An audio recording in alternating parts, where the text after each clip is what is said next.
کہ 3 دوست تھے سفر میں، تو ایک آگے بڑھ گیا اور منزل پر پہنچ گیا اللہ کے نبی، پھر دوسرا چلا اور وہ منزل پر پہنچ گیا ابو بکر، اب تیسرا راستے میں ہے۔ اب مسجد میں داخل ہوئے تو آپ کے ادھر ابو بکر تھے، ادھر عمر رضی اللہ عنہ، سامنے صحابہ بیٹھے تھے۔ آپ نے ان سے فرمایا دیکھ رہے ہو ہاکذا نحشر یوم القیامۃ، میں قیامت کے دن ایسے اٹھوں گا، میرے سیدھے ہاتھ ابو بکر ہوگا، الٹے ہاتھ عمر ہوگا۔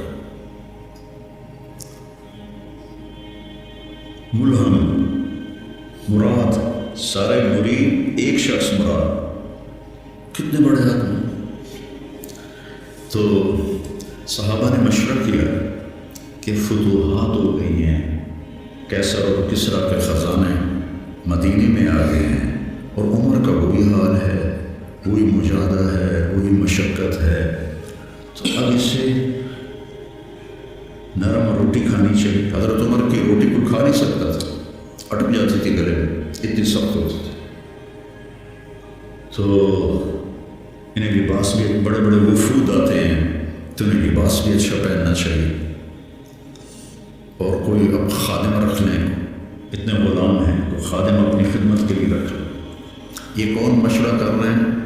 زبیر بن عوام، طلحہ بن عبید اللہ، سعد بن ابی وقاص، عبد الرحمن بن عوف، علی بن ابی طالب، ابو عبیدہ بن جراح، 6 اصحاب عشرات المبشرہ میں سے 6 آدمی یہ مشورہ کر رہے ہیں۔ حضرت علی نے کہا مانے گا نہیں، جو تم مرضی کر لو۔ حضرت علی نے کہا نہیں مانے گا، کہ نہیں ہم انشاءاللہ منوائیں گے، ہم خود نہیں جاتے، ہم حضرت عائشہ کو بھیجتے اور حضرت حفصہ کو بھیجتے، دونوں امہات المومنین ہیں اور ایک بیٹی ہے، تو ان کی ضرور مانیں گے۔ تو یہ دونوں تشریف لائیں اور متکلم بنی حضرت عائشہ، امیر المومنین آج آپ سے ایک بات کرنی ہے۔ کہنے لگے کہو۔ کہنے لگے اللہ کے رسول کے دور میں نہ دنیا آئی، نہ اللہ کے نبی نے دنیا کا ارادہ کیا، تو وہ مشقت میں گزر گئے۔ میرے باپ ابو بکر کے دور میں دنیا کی فتوحات نہ آئیں، نہ انہوں نے ارادہ کیا، وہ بھی گزر گئے۔ اب اللہ نے آپ کے لیے دنیا مسخر کر دی ہے اور لہر بہر ہے، اور آپ کا وہی حال ہے، آپ کچھ نرمی کریں۔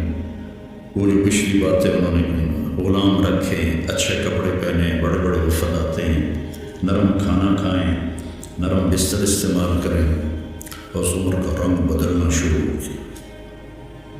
تو حضرت حفصہ دیکھ رہی تھی کہ ابا گیا چھاتنال، تو جب حضرت عائشہ خاموش ہوئی تو کہنے لگی یہ بتاؤ تمہیں یہ کس نے بھیجا ہے؟ تو کہنے لگی پہلے کوئی ہاں نہ کرو تو پھر ہم بتائیں گے۔ کہنے لگی اگر مجھے پتہ چل جائے نا کہ تمہیں کس نے بھیجا تو میں مار مار مار کے ان کے چہرے لہو کر دوں۔ پھر فرمانے لگے حفصہ تو گھر والی ہے نا، یہ بتا کبھی اللہ کے نبی نے 2 ٹائم کھانا کھایا زندگی میں؟ کبھی 2 وقت کھانا کھایا؟ وہ کہنے لگی نہیں۔ فرمانے لگے صبح کھاتے تھے تو شام نہیں کھاتے تھے، شام کو کھاتے تھے تو صبح نہیں کھاتے تھے۔ جی اللہم نعم۔ ایک دفعہ تو نے ایک چھوٹے سے میز پر کھانا رکھ کے دیا تھا، تمہیں یاد ہے؟ تو اللہ کے نبی نے اٹھا کے زمین پہ رکھ لیا تھا اور کہا تھا آکل کما یاکل العبد، کہ جی اللہم نعم۔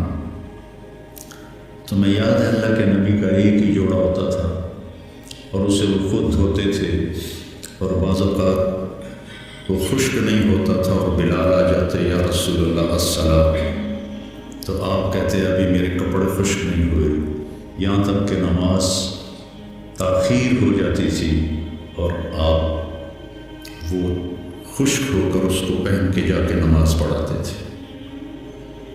اور یہ بھی تمہیں یاد ہوگا، کہنے لگی اللہم نعم، کہ یہ بھی تمہیں یاد ہوگا کہ ایک دن وہ جوڑا بھی نہیں تھا تو آپ نے پڑوسن سے چادر مانگی تھی جس کو لپیٹ کر جا کے نماز پڑھائی تھی، یاد ہے؟ کہنے لگی اللہم نعم۔ کہا نبی کا بستر کیسا تھا تیرے گھر؟ کہا ایک ٹاٹ تھا، اس کو میں دوہرا کر کے بچھا دیتی تھی رات کو۔ تو حضرت عمر کہنے لگے ایک رات تو نے اس کی 4 تہیں لگا دی، تو صبح اللہ کے نبی نے کہا حفصہ میرا بستر تبدیل کرتی ہے؟ کہ نہیں یا رسول اللہ وہی ہے، بس 2 کی 4 تہیں لگا دی۔ کہا اس کو دوبارہ ویسے ہی کر دے، مجھے رات کو اٹھنے میں مشکل پیش ہے اس کی نرمی کی وجہ سے، یاد ہے؟ کہنے لگی اللہم نعم۔ پھر فرمایا اللہ کے نبی نے کبھی 2 سالن کٹھے کھائے؟ اللہ کے نبی نے کبھی 2 سالن کٹھے کھائے؟ کہنے لگی نہیں، کوئی نہیں کھایا۔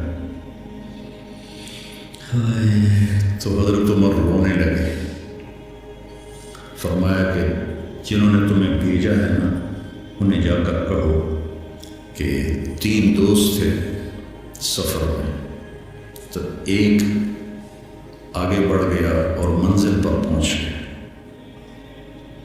اللہ کے نبی، پھر دوسرا چلا اور وہ منزل پر پہنچ گیا ابو بکر، اب تیسرا راستے میں ہے، ان کے راستے پر رہے گا تو پہنچے گا ورنہ بھٹک جائے گا۔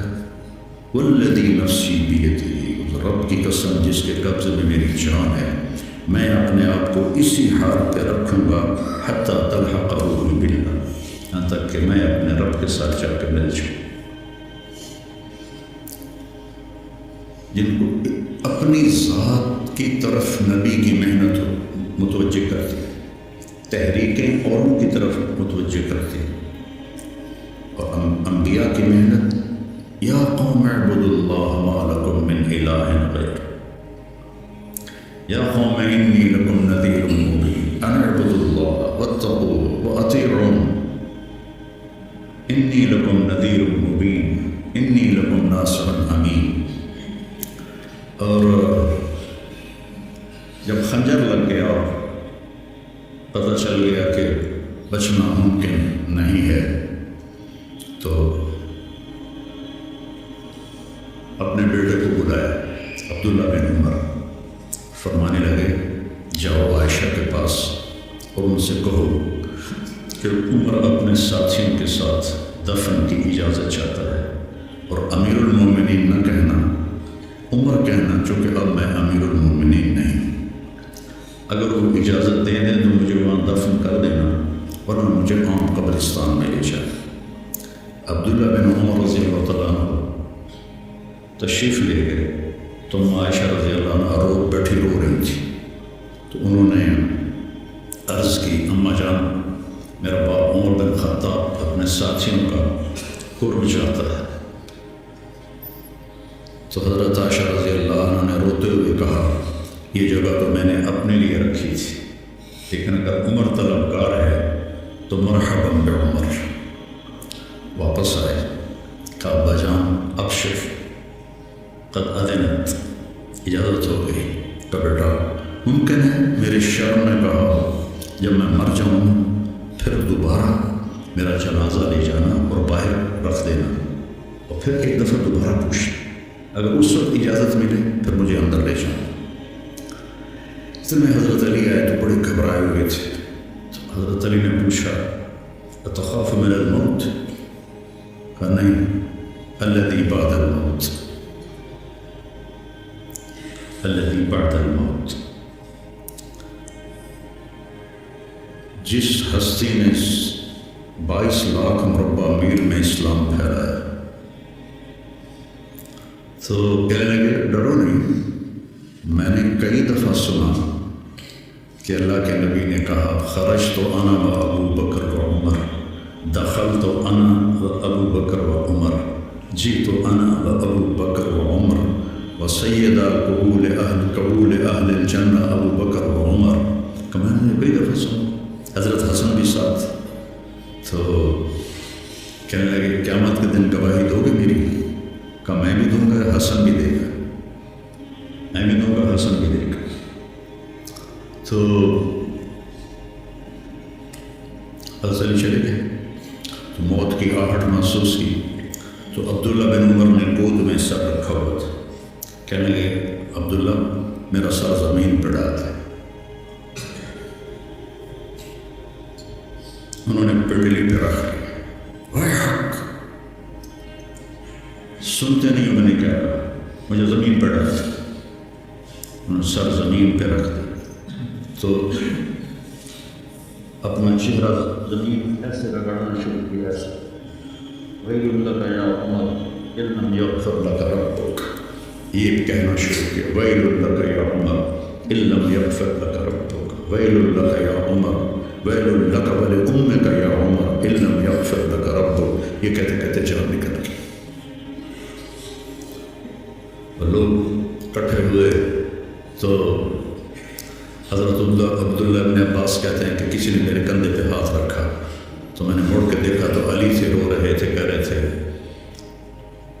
کہ